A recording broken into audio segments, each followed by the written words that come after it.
আসসালামু আলাইকুম। আমার নাম রাব্বি মিয়া। আমি 10 নম্বরে 4 আগস্ট মিরপুর 10-এ 4 আগস্টে আহত হয়েছি। অনেক গুলি খাইছি। আপনার গুলি খাওয়ার পরে হসপিটালে গেছিলাম।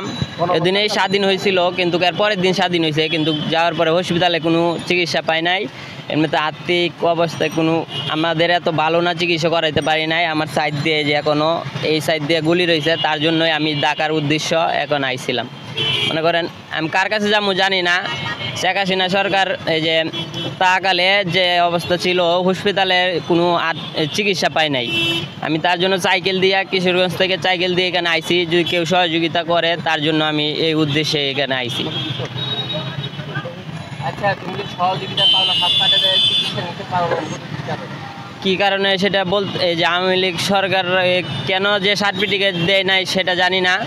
আমি তারপরে চাকরি সাইডে দিয়ে আমি বাড়িতেই অনেক 4-5 মাস বাড়িতেই ছিলাম, এখনও কোনো কাজ পাই নাই।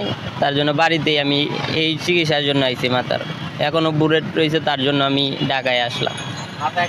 জি জি জি যেটা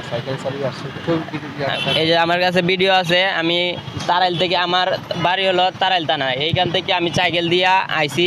কেননা আমার কাছে এত তো ভাড়া নাই, তার জন্য ঘুরতে হইব, কোন জায়গায় যাইমু তার জন্য জানি না।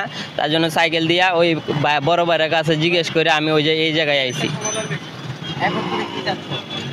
আমি যাচ্ছি এমনিতে এই যে আমি চিকিৎসার জন্য আমার এই যে সহযোগিতা করবে কেউ, তার জন্য এখানে আসলাম আমি। জি রাব্বি মিয়া,